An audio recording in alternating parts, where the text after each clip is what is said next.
할렐루야. 오늘 우리는 약속된 것을 언제 받는가 이런 제목으로 말씀을 나누고자 합니다. 대부분의 유대인들은 오늘날까지도 예수님을 믿지 않습니다. 그들은 구약 성경은 하나님 말씀으로 믿지만 신약 성경은 인정하지 않아요. 왜냐하면 신약 성경을 인정한다는 것은 예수가 그리스도라는 것을 인정하는 것이기 때문입니다. 그들은 아직 예수님을 인정하지 않는 것입니다. 우리 고린도후서 3장 말씀 한번 찾아볼까요? 고린도후서 3장 14절 15절입니다. 그러나 그들의 마음이 완고하여 오늘까지도 구약을 읽을 때 그 수건이 벗겨지지 아니하고 있으니 그 수건은 그리스도 안에서 없어질 것이라. 오늘까지 모세의 글을 읽을 때 수건이 그 마음을 덮었도다. 모세가 40일 동안 산에 올라가 하나님을 대면했습니다. 그래서 40일 하나님을 대면하고 내려왔는데 그 얼굴에 광채가 나는 거예요. 그래서 그 광채가 사라질 때까지 수건으로 그 얼굴을 가렸다는 거죠. 근데 오늘 이 말씀은 그 수건이 지금까지도 유대인들의 마음을 덮어서 참 광채이신 예수님을 알지 못하고 있다. 그 얘기입니다. 그리고 그 밑에 16절 읽겠습니다. 그러나 언제든지 주께로 돌아가면 그 수건이 벗겨지리라. 예수님께 돌아오면 너희 마음을 덮고 있고 너희 눈을 가리고 있는 그 수건이 벗겨지리라. 구약을 정통하면서도 그 안에서 예수님을 보지 못한다는 건 너무나 안타까운 일이죠. 평생 교회를 다녀고 신앙생활을 했지만 예수님을 모르는 사람들이 있다는 거죠. 정말 아이러니한 일이에요. 우리가 어떤 한 가지 진실을 깨닫는 순간에 모든 의문이 다 풀리는 경우가 있습니다. 그래서 그 실마리라 그러죠. 그 실마리를 잡으면 그 실타래가 풀어진다는 거예요. 인류 역사상 가장 중요한 진실, 그게 뭘까요? 가장 중요한 진실을 우리는 알아야 합니다. 그것은 예수가 그리스도시요 살아계신 하나님의 아들이라는 것. 우리가 이것을 믿으면 우리 눈이 열립니다. 할렐루야.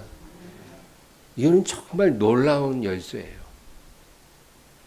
예수님을 믿는 것도 사실은 우리 힘으로 하는 게 아니라 하나님의 선물이죠. 하나님의 은혜로 선물로서 우리가 예수님을 믿을 수가 있는 거예요. 그리고 예수님을 우리가 믿게 하시고 그리고 그 예수님을 인격적으로 우리가 만나게 되면은 우리 인생의 많은 그 풀리지 않았던 수수께끼들, 그 의문들이 풀리게 됩니다. 우리가 인생을 살면서 이해하지 못했던 일들이 얼마나 많아요. 왜 내가 그런 환경에서 태어나 성장을 했는지, 또 왜 내 인생에 그런 일들이 있었는지, 우리가 이해하지 못했던 많은 의문들이 우리가 예수님을 만나고 그분을 깊이 알아가면 알아갈수록 그 의문들이 다 답을 얻게 됩니다. 여러분, 이 세상에서 아무리 똑똑한 사람이라 해도요, 아직 예수를 못 만났다면 그 헛똑똑이에요. 가장 중요한 진실을 모르고 사는데 그 사람이 어떻게 똑똑한 사람입니까? 머리 잘 돌아가서 돈 잘 벌고 성공해도요, 다 허무한 일입니다. 가장 중요한 진실을 모른다면 소용이 없는 거죠. 여러분, 그래서 우리가 우리 안에 계신 성령님을 소중히 여겨야 돼요. 성령님은 진리를 우리에게 깨닫게 해주시는 코치님이세요. 그 성령님을 서운하게 하지 말고, 또 성령님이 사용하시는 성령의 검이 뭐라고요? 말씀. 이 말씀을 귀하게 여겨야 돼요. 말씀을 등한히 하는 사람들이 너무 많아요. 네? 믿는다고 말하면서도 말씀을 안 읽고 말씀을 가까이 안 해요. 하루에 막 3시간씩 텔레비전 보고 뭐 인터넷 하고 게임하고 뭐 이러면서 말씀은 5분도 안 읽어. 이렇게 우리가 살면 여러분, 우리는 어리석은 사람인 것입니다.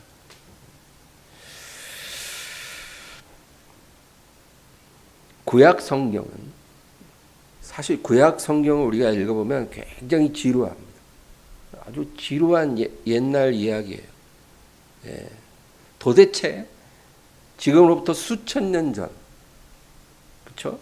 그리고 우리나라에서 한 10,000km도 넘게 떨어진 그 지역에 일어난 그 일들을 기록한 그 구약 성경이 나와 무슨 상관이 있을까? 우리나라 삼국시대 역사도 내가 잘 모르고 사는데 10,000km 떨어진 곳에서 수천 년 전에 일어난 그 이야기들을 왜 내가 알아야 되는가? 우리가 이렇게 생각할 수 있어요.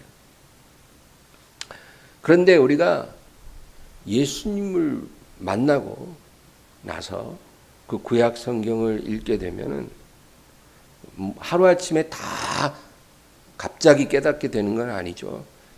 성령님이 조금씩 우리에게 가르쳐 주십니다. 그런데 구약 성경의 그 사건들, 구약 성경에 나오는 그 사람들의 이야기가 예수님을 가리키고 있다는 거예요. 구약에 나오는 모든 인물들과 사건들이, 또 성전, 또 제사법, 이 모든 이야기가 그냥 지루한 나와 상관없는 이야기가 아니라 예수님을 가리키고 있어요. 마치 퍼즐과 똑같아요. 퍼즐 조각들이 막 수백 개가 흩어져 있어요. 도대체 이 조각들이 나랑 무슨 상관이 있는가? 어디 하나 쓸데가 없는 그런 조각들인데, 그거를 이제 누가 도와줘요? 성령님이. 그게 이제 하나씩 짝을 맞추기 시작해요. 한참을 맞춰도 잘 몰라요. 이게 무슨 그림인지. 그러나 그게 완성이 딱 되고 보면 기가 막힌 그림이 나오는데, 그것이 바로 예수 그리스도입니다. 구약 성경은 그 전체 퍼즐 조각이 예수님을 가리키고 있어요. 우리가 구약을 읽을 때 그것을 깨달으면서 읽게 되면 정말 놀라운 체험을 하게 된다는 것입니다. 사모하시기를 바랍니다. 하나님, 내가 구약을 읽을 때 예수님을 보게 해주세요. 그래서 예수님을 모르고 구약을 읽으면 마치 수건이 우리 눈을 가리고 있는 것처럼 아무것도 안 보이지만, 예수님을 믿고 또 예수님을 깊이 알아가는 가운데 우리가 구약을 읽게 되면 그 수건이 벗겨진 것처럼 예수님이 더 완전하게 우리가 볼 수 있다. 신약만 읽는 것보다 구약까지 같이 읽으면 예수님을 더 완전하게 우리가 알 수 있고 하나님을 더 깊이 깨달을 수 있다라는 거예요. 그래서 구약이 불필요한 책이 아니고, 신약이 교과서면 구약은 참고서예요. 우리가 요즘은 어떻게 공부하는지 모르지만 제가 학교 다닐 때는 교과서 있고 참고서가 있어요. 그래서 이 두 가지를 놓고 공부를 열심히 해야 시험을 잘 봤어요. 교과서만 갖고 조금 부족하거든요. 그래서 참고서를 보면 아주 교과서가 더 훨씬 쉽게 이해가 돼서 학력이 올라가는 거예요. 신약은 교과서고 구약은 참고서다. 그러니까 구약도 우리가 필요한 거예요. 히브리서 8장 5절을 읽겠습니다. 그들이 섬기는 것은 하늘에 있는 것의 모형과 그림자라. 모세가 장막을 지으려 할 때 지시하심을 얻음과 같으니 이르시되 삼가 모든 것을 산에서 내게 보이던 본을 따라 지으라 하셨느니라. 하나님이 모세에게 그 성막에 대한 모든 구조를 다 세세하게 지시하셨어요. 그냥 모세가 상상력으로 성막을 꾸민 게 아니고 아주 디테일한 부분까지 하나님이 다 지시해서 그 성막을 꾸민 거예요. 그런데 나중에 다윗이 그것을 이제 성전으로 승화시켰죠. 이런 성막이나 성전은 다 하늘에 있는 것의 모형과 그림자다. 그냥 뜬금없는 게 아니고 진짜 하늘에 있는 어떤 실체를 패러디한 거라는 거예요.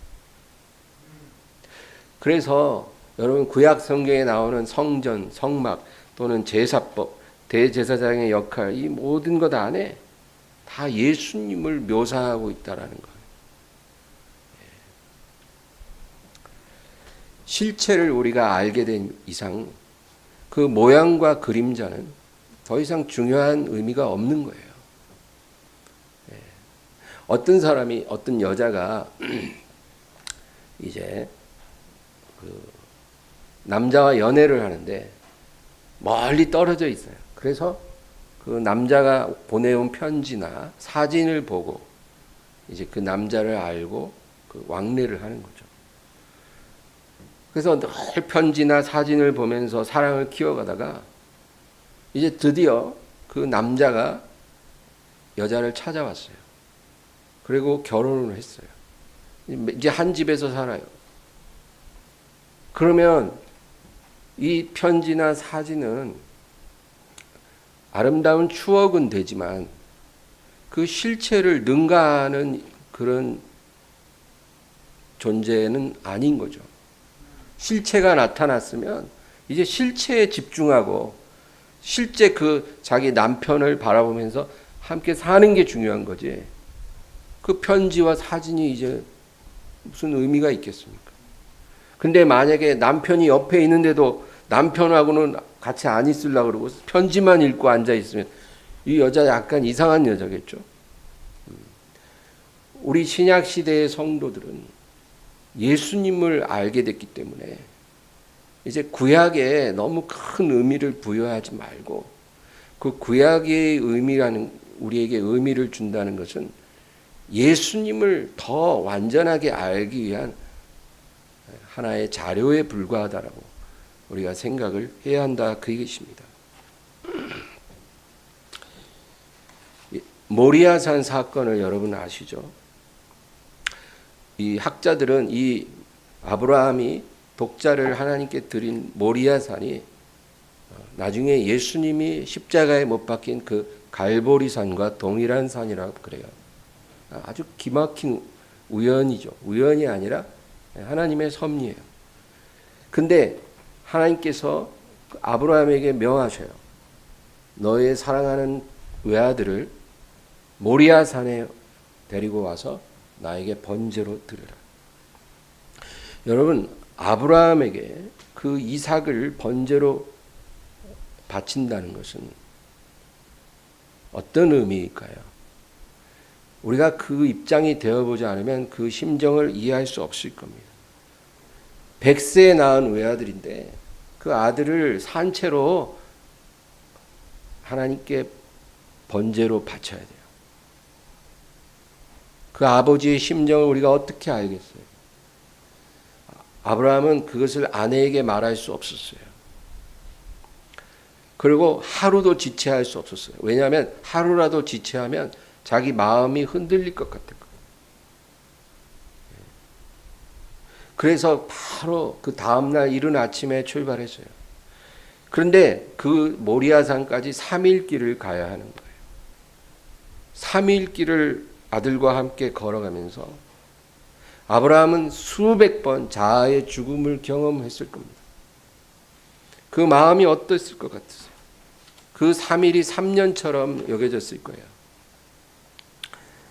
누가복음 12장 50절에 예수님의 심정을 이렇게 기록했습니다. 다 같이 읽습니다.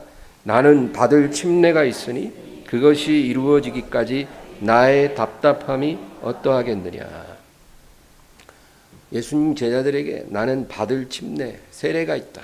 그것이 이루기까지 나의 답답함이 어떠하겠느냐. 이것은 앞으로 3년 혹은 2년 뒤에 있을 예수님의 운명, 예수님은 순교 당하실 것을 알고 계셨거든요. 그러니까 그것이 예수님의 받을 세례예요. 그것이 이루기까지 내 답답함이 어떤지 너희가 알겠니? 여러분 만약에 어느 날 밤에 천사가 우리를 찾아와서 내년 이맘때 너는 목이 잘려서 순교하게 될 것이다. 이렇게 말해주고 갔다면 여러분 그날이 올 때까지 우리가 편안하게 살 수 있을까요? 마음이 편안할까요? 편안하고 싶어도 그러기 어려울 거예요.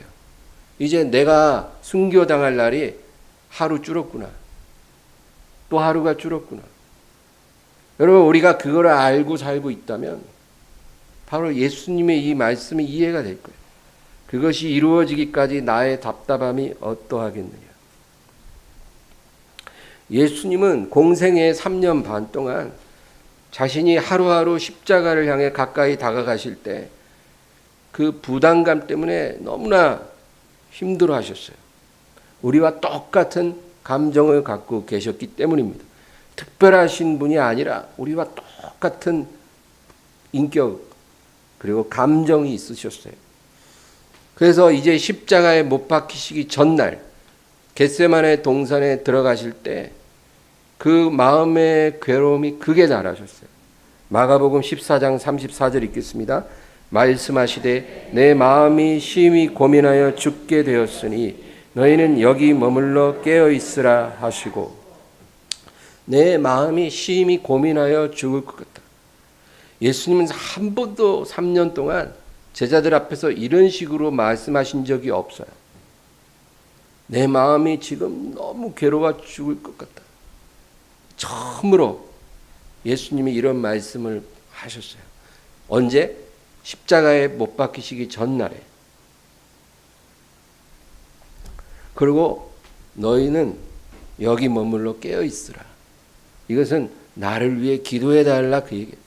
한 번도 제자들에게 중보 기도를 부탁하신 적이 없으신 예수님이 그때는 내가 너무 힘들어 죽을 것 같으니까 너희는 나를 위해 기도해 다오. 여러분, 우리는 성경을 통해 예수님께서 십자가를 앞에 두시고 너무나 괴로워하신 것을 알아요.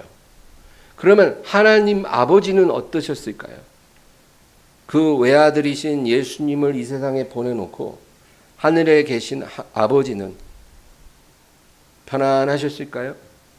우린 몰라요. 그게 성경에 기록되어 있지 않으니까. 그러나 우리가 구약의 창세기에 아브라함이 3일 동안 그 외아들을 데리고 갈 때 그 심정을 짐작할 수 있죠. 수백 번 그 자아가 죽어졌을 거예요.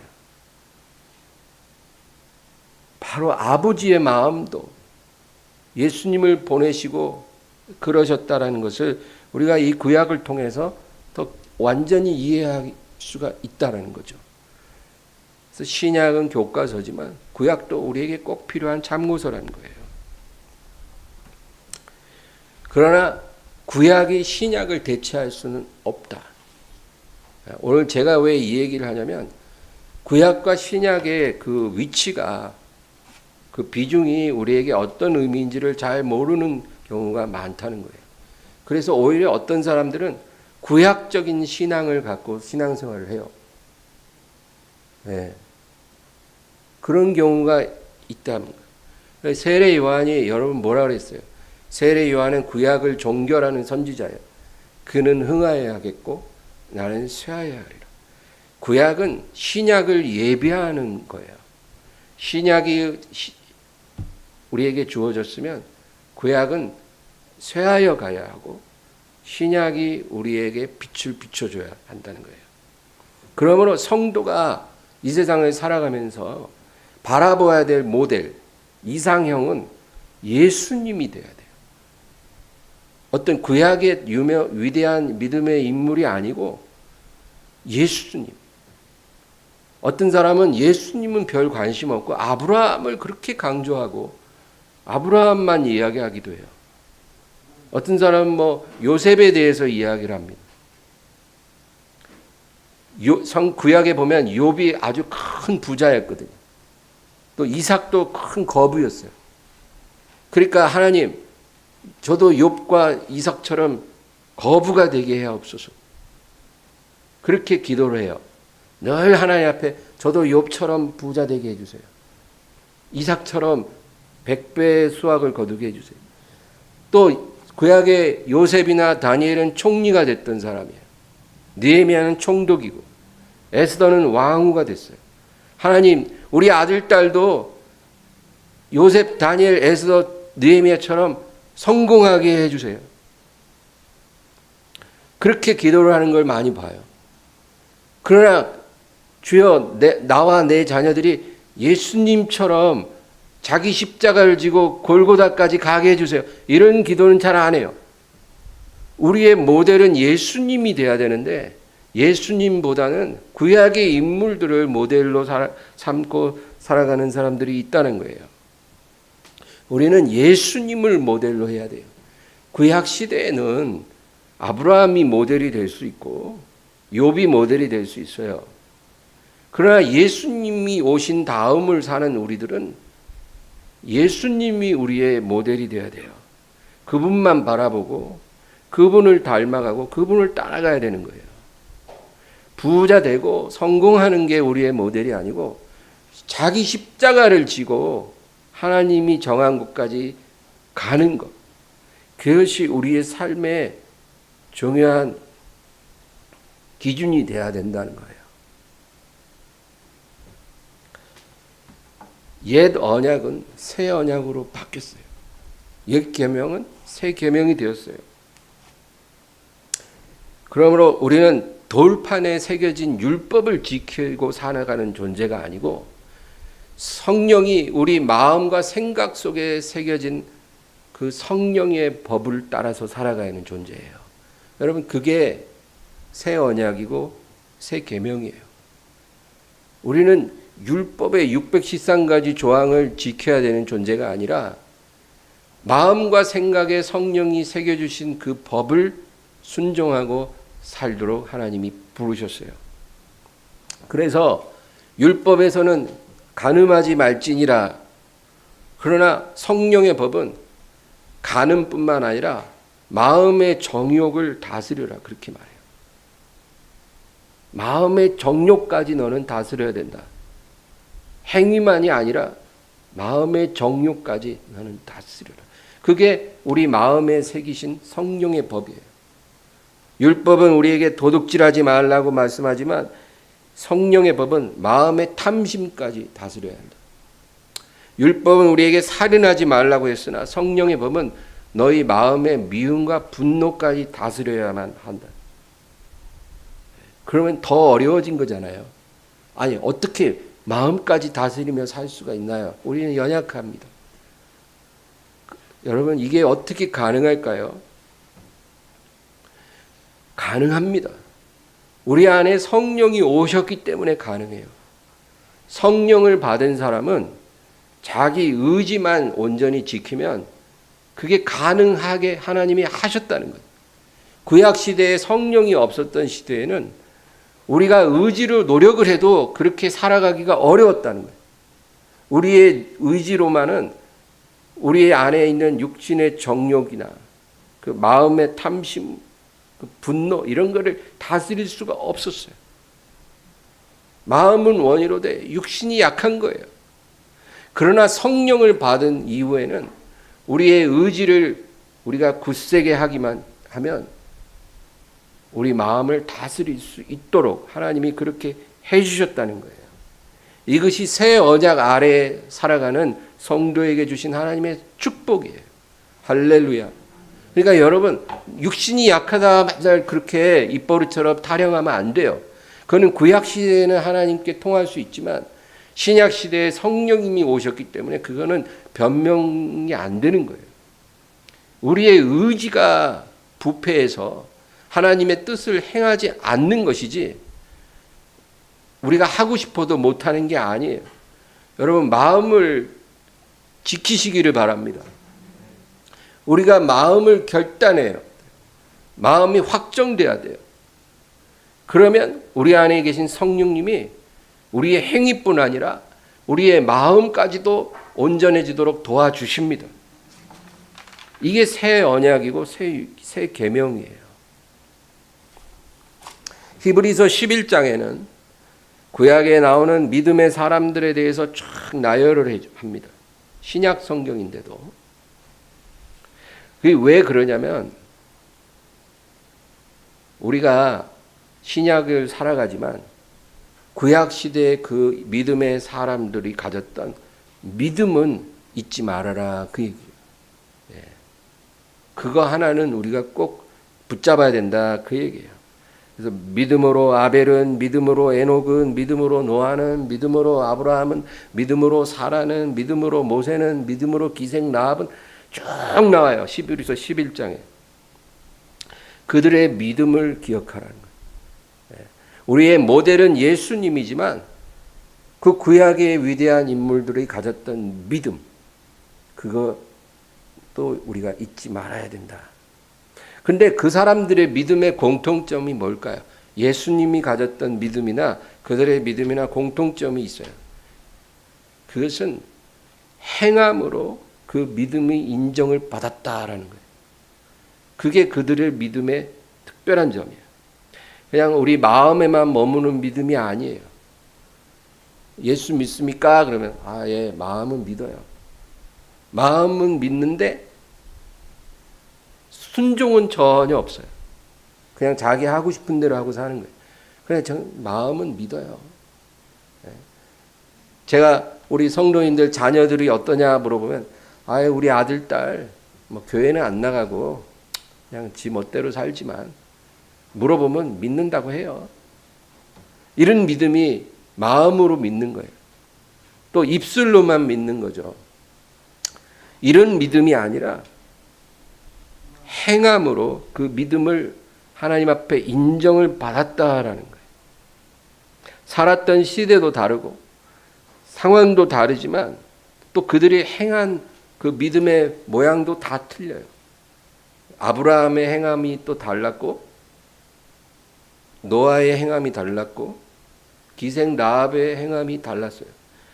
다 모양은 달랐을지라도 그들이 행함으로 그 믿음을 하나님 앞에 입증했다는 거예요. 여러분 우리의 믿음도 행함으로 입증이 돼야 돼요. 우리 야고보서 2장 14절에서 18절을 한번 보겠습니다. 다 같이 읽습니다. 내 형제들아 만일 사람이 믿음이 있노라 하고 행함이 없으면 무슨 유익이 있으리요? 그 믿음이 능히 자기를 구원하겠느냐? 만일 형제나 자매가 헐벗고 미료할 양식이 없는데 너희 중에 누구든지 그에게 이르되 평안히 가라, 덥게 하라, 배부르게 하라 하며 그 몸에 쓸 것을 주지 아니하면 무슨 유익이 있으리요? 이와 같이 행함이 없는 믿음은 그 자체가 죽은 것이라. 어떤 사람은 말하기를 너는 믿음이 있고 나는 행함이 있으니 행함이 없는 내 믿음을 내게 보이라. 나는 행함으로 내 믿음을 내게 보이리라 하리라. 아멘. 명확합니다. 이 말씀은 행함으로 구원을 받으라는 말이 아니에요. 행함으로 의롭게 되라는 말도 아니에요. 우리는 믿음으로 의롭게 되고 믿음으로 구원을 받는 거예요. 그런데 우리의 믿음은 그냥 마음으로 입술로만 믿는 믿음이 아니고 행함으로 입증되는 믿음이어야 한다는 거예요. 이것을 우리가 분명히 이해해야 해요. 이 행함은 뭘까요? 어떻게 우리 믿음을 행함으로 입증할까요? 주일날마다 교회 잘 나가고 그런 것은 종교적인 그냥 의무가 될 수 있어요. 이런 행함을 말하는 게 아니라 하나님에 대한 순종이에요. 순종으로 우리 믿음을 입증하라는 거예요. 우리가 하나님께 순종이 안 되면 우리 믿음이 입증되지 못한다는 거예요. 그냥 입술로는 뭐 늘 주여 주여 기도하고 뭐 몸은 교회 왔다 갔다 해요. 누가 봐도 믿는 거예요. 그러나 순종이 안 되면 우리의 믿음이 행함으로 증명되지 못한다는 거예요. 우리가 하나님 말씀에 얼마나 진지한지, 그 말씀에 얼마나 간절한지 하나님은 그것을 시험해 보십니다. 수시로 우리를 시험해 보고 흔들어 보세요. 근데 하나님이 우리를 시험하실 때 내가 다음 달 중순쯤에 너를 시험할 것이다 이렇게 예고하시지 않죠. 학교의 시험이 아니에요. 하나님의 시험은 우리 일상의 삶 속에 불현듯 하나님이 우리에게 시험지를 쑥 내미신다는 거예요. 우리가 하나님이 시험을 갑자기 받을 때 그것이 하나님이 주시는 시험지라는 것을 바로 깨닫고 그것에 올바르게 대처를 한다면 여러분 이게 영성이에요. 영성이라는 것은 뭐 성경을 많이 알고 뭐 교회 기도를 오래 하고 뭐 교회를 오래 다니고 이런 거를 가지고 영성을 말하는 게 아니고 우리 삶 속에 하나님이 나를 시험하실 때 그것이 시험이라는 걸 바로 깨닫고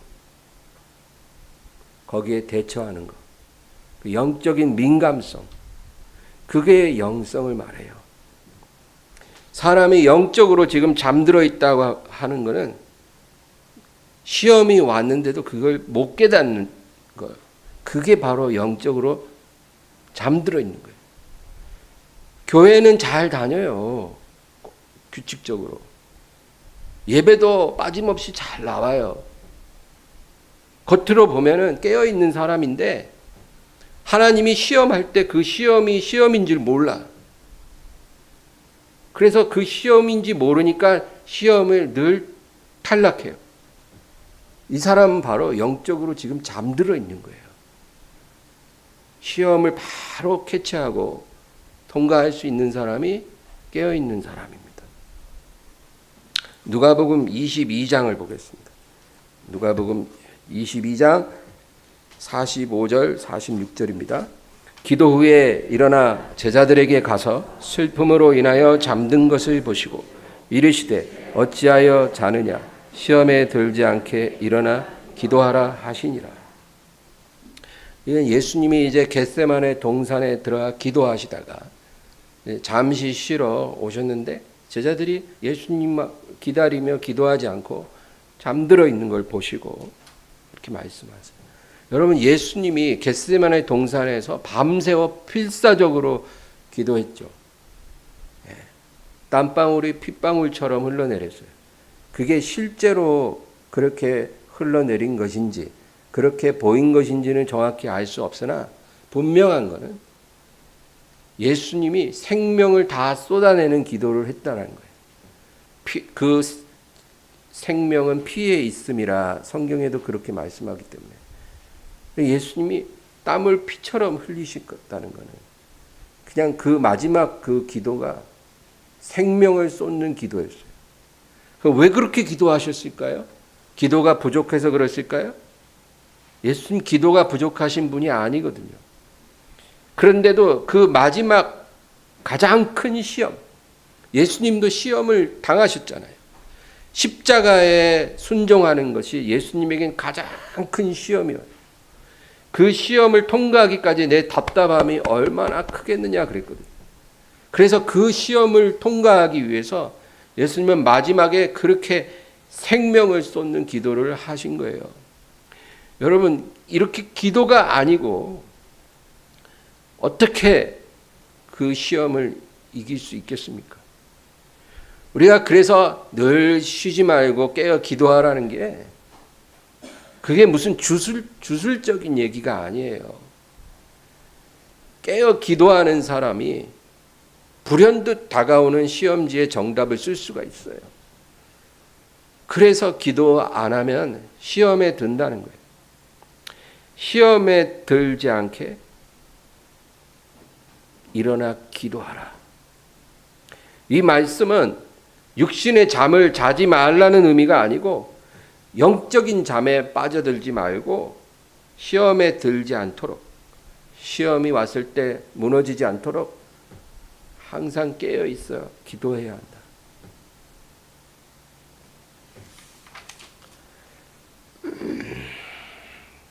구약 성경에 나오는 모든 믿음의 사람들과 또 우리 주 예수님의 공통점이 있다면 그들은 이 세상에 사는 동안 세상으로부터 오는 축복을 택하지 않고 하나님으로부터 오는 축복을 택했다는 거예요.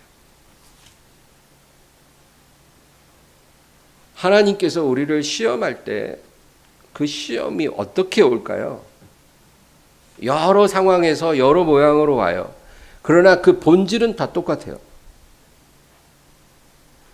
여러분, 월요일 날은 예를 들어 화요일하고 목요일 날은 내가 교회에 가서 뭐 예배를 드린다 그러면 누구 중요한 약속이 월수금에 생기면 딱 좋잖아요. 그렇죠? 네, 월수금에 내 약속 다 시행하고 그리고 화요일 뭐 목요일 그 교회 가고 이렇게 아다리가 잘 맞으면 그건 시험도 아니에요. 근데 시험은 어떻게 오냐면 하필이면 또 교회 가야 되는데 또 누가 만나자고 그래요. 이렇게 뭐가 겹칠 때 있죠. 근데 그럴 때 뭐 꼭 교회 안 온다고 제가 지금 정죄하려고 이런 얘기 하는 건 절대 아니에요. 오해하는 마시고 그 상황 따라 다를 수 있지만 예를 들어 표현하는 거예요. 꼭 그렇게 겹쳐서 와요. 그러니까 뭐예요? 시간은 정해져 있는데 둘 중 두 가지가 겹치니까 하나를 포기해야 하는 거예요. 항상 시험의 본질은 그거예요. 선택. 근데 모든 믿음의 인물들이 시험을 이겼다는 것은 그 상황에서 이 세상의 것을 택한 것이 아니라 하나님으로부터 오는 축복을 택했다는 거예요.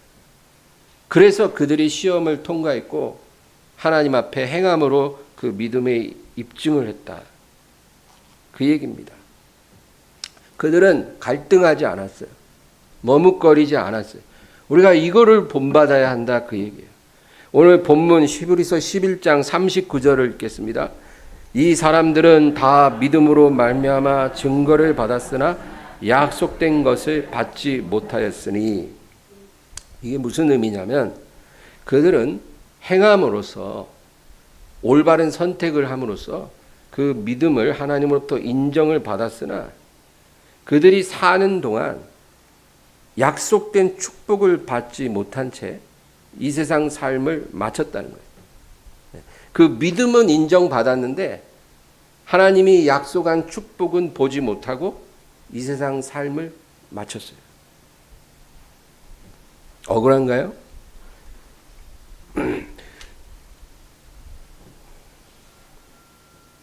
여러분, 우리가 반드시 알아야 될 게 있어요. 우리가 이 세상을 사는 동안에 하나님이 우리에게 많은 것을 주세요. 그 모든 것은 다 하나님으로부터 온 거예요. 하나님이 우리에게 허락해 주신 은혜예요. 우리가 처한 환경, 또 어떤 건강, 우리에게 주신 물질, 우리에게 주신 어떤 성취, 이런 모든 게 다 하나님이 허락해 주신 은혜예요. 그러나 그것이 하나님이 우리에게 궁극적으로 약속하신 축복은 아니에요. 그거 우리가 알아야 돼요. 우리가 이 세상에서 아무리 많은 것을 얻은다 해도 그것이 궁극적인 하나님의 약속을 성취하는 게 아니라는 거예요. 고린도전서 2장 9절을 읽겠습니다.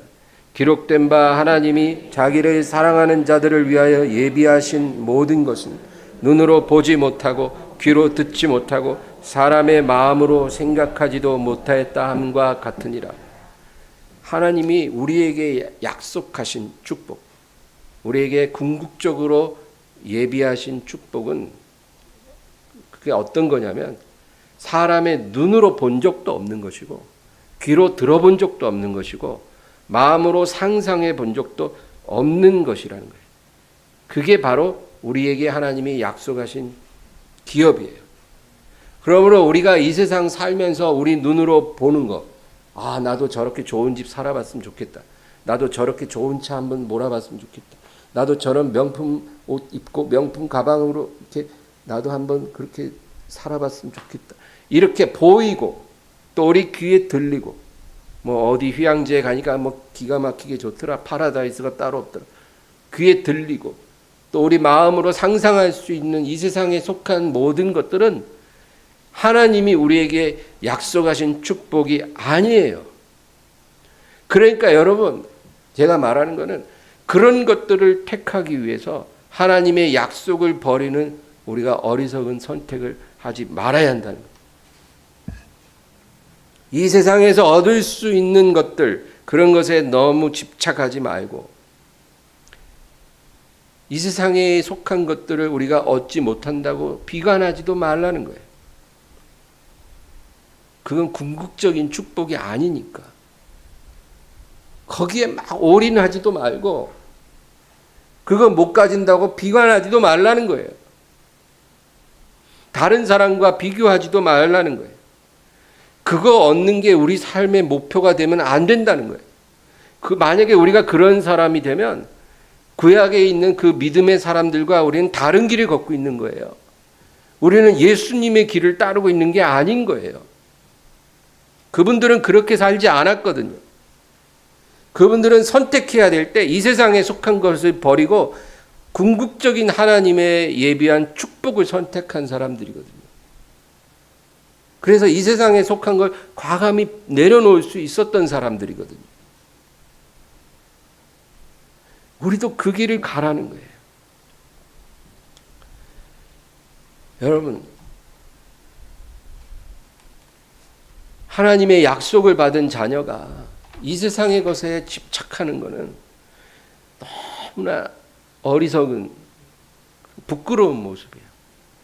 이스라엘 백성이요, 원래 출애굽을 했을 때 1년 정도 광야를 통과해서 요단강을 건너는 게 하나님의 플랜이었어요.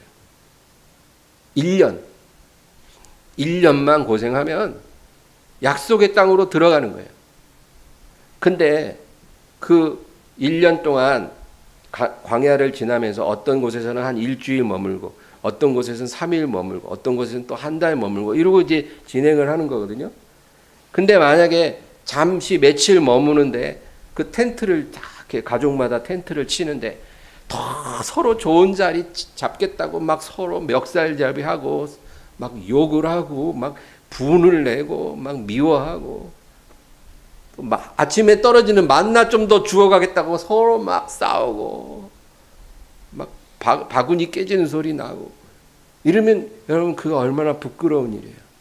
그 1년 동안 잠시 우리가 그냥 여행하는 거고 그 아무것도 아니잖아요. 약속의 땅이 눈앞에 있는데 뭐 텐트 좀 좋은 자리 치고 뭐 좋은 자리 못 치면 그게 뭐 좀 어때요? 근데 우리는 아주 그냥 사생결단을 해요. 어디가 뭐 부동산 문제, 뭐 세상 금전적인 문제, 그런 문제 때문에 막 사람도 막 미워하고 분노를 견디지 못하고 세상에서는 그런 게 당연한 거예요.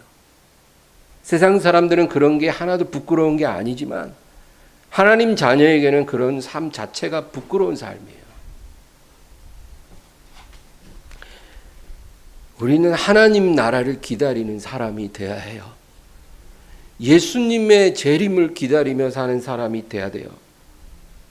우리가 교회에서 어떤 직분을 갖고 있는지가 그 교회에서 어떤 일을 하고 있는지가 우리 믿음을 설명해 주는 게 아니고 우리가 무엇을 기다리고 사느냐 그것이 우리의 믿음을 말해 주는 거예요. 우리는 예수님을 기다리는 사람이 돼야 돼요.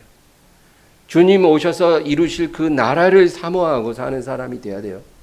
그게 우리 마음을 딱 차지하고 있으면 우리는 어지간한 거 다 양보할 수 있어요. 양보 못할 게 뭐 있어요, 여러분?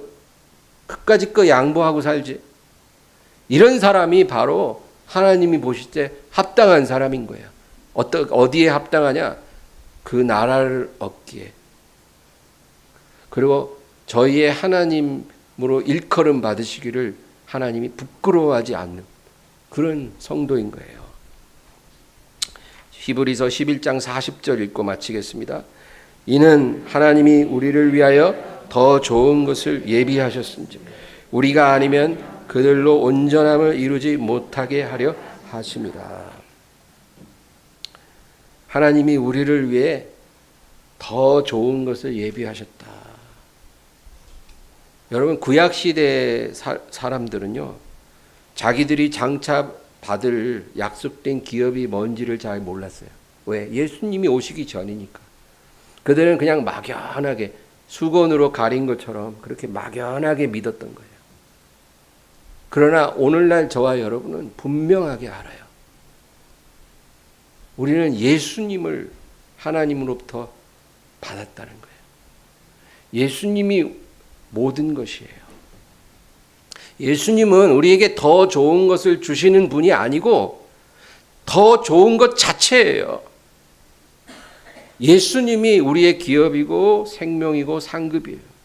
이게 무슨 말일까? 우리는 뭔가 돈이 들어오고 물질이 들어오고 가시적인 어떤 명예가 있어야 그게 더 좋은 축복이라 생각하는데 예수님이 바로 그 좋은 것 자체라는 거. 그건 신비해요. 저는 거기까지만 말씀드릴 수 있어요. 저도 그 이상 잘 모르겠어요. 그러나 성경은 그렇게 말을 해요. 예수님이 그 좋은 것 자체이시다. 그래 우리가 주님 오시는 날에 그 의미가 무엇인지 우리는 알게 될 거예요. 그러나 그걸 우리가 받게 됐을 때 우리가 이 세상에서 사는 시간에 하나님 앞에 부끄럽게 행동한 모든 것들이 원통하게 느껴지리라고 저는 믿습니다. 여러분, 그러므로 오늘 말씀 기억하면서 주님을 기다리며 살아가는 그런 사람 되기를 주의 이름으로 축원합니다. 오늘 말씀을 생각하면서 간절히 기도하겠습니다. 주여, 주여, 주여.